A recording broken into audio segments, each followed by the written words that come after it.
Welcome to another video on sustainability. In this video, we will look at the climate impact on obesity. Very interesting article I found.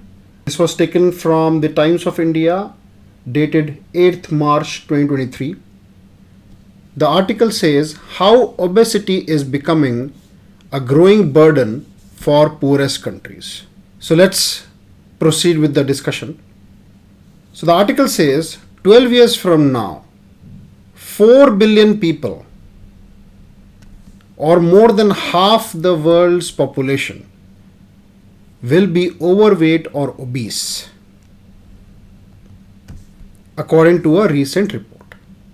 While obesity is an issue more commonly associated with high-income countries, the World Obesity Federation points out that lower income countries are facing rapid increase in its prevalence.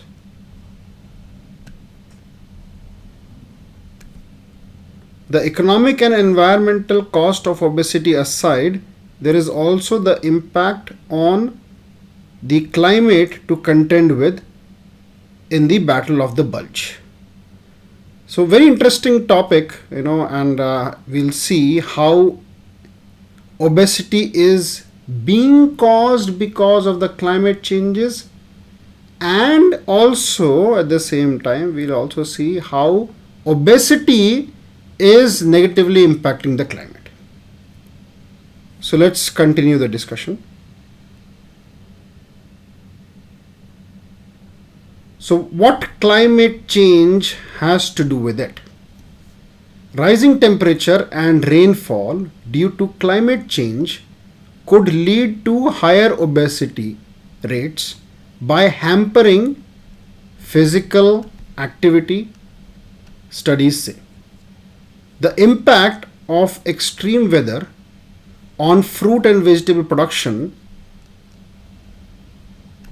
could also make it harder to maintain a healthy diet owing to rising prices. Higher prices could prompt a shift towards processed foods, which are linked to obesity. So basically what this is saying is that due to the climate change, the temperature is rising and so is the rainfall.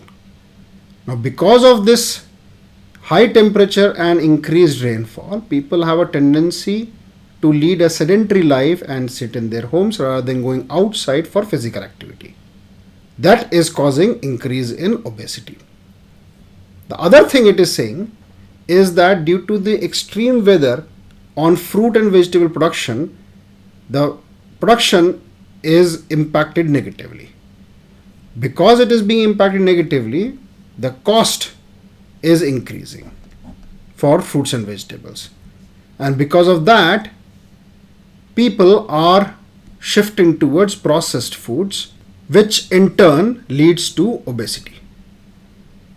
A 2019 Lancet report says severe food insecurity and hunger are associated with lower obesity prevalence, but mild to moderate food insecurity is associated with higher obesity prevalence. So the mild to moderate food insecurity, which is caused by these reasons that we discussed earlier, is leading to higher obesity prevalence.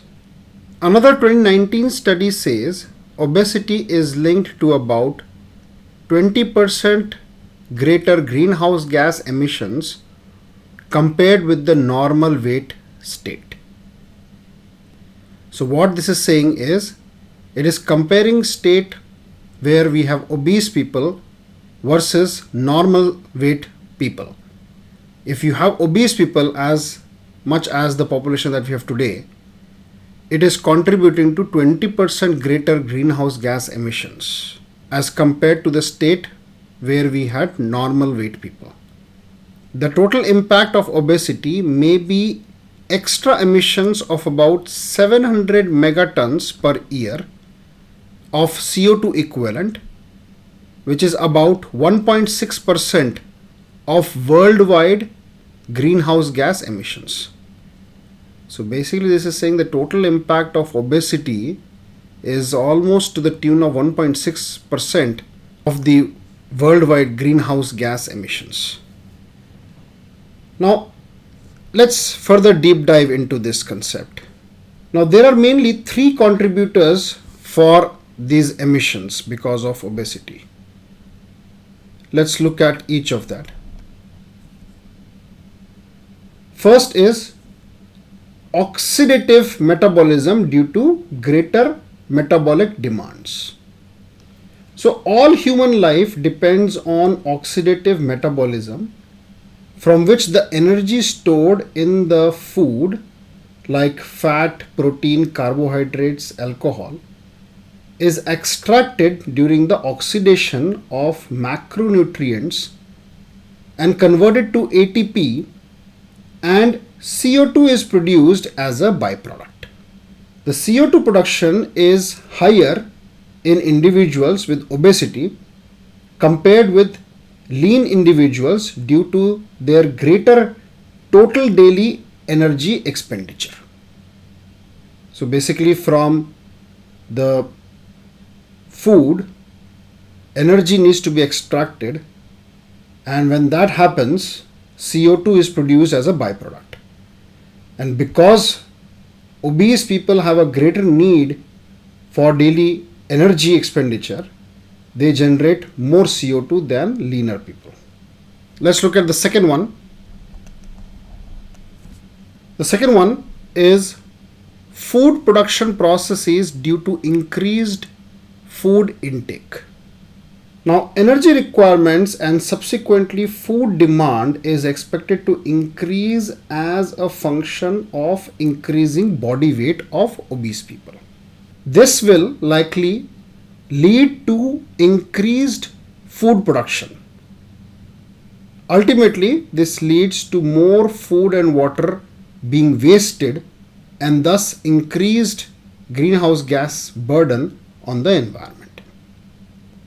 So because fat people may need more food, there is more production of food, and because of more production of food, there will be more wastage of food, which eventually leads to increased greenhouse gas emissions.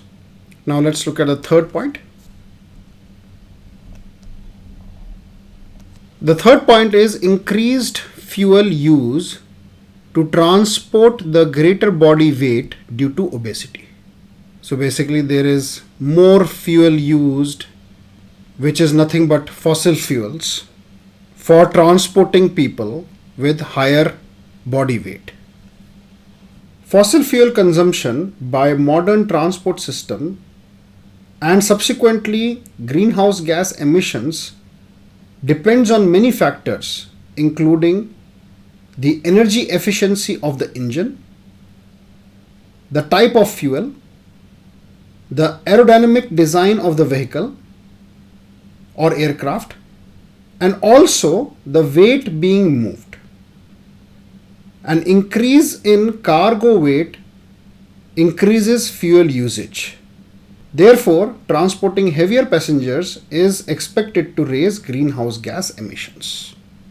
So as you can see, due to the climate change, obesity is increasing, and because obesity is increasing, it is further impacting negatively on the climate.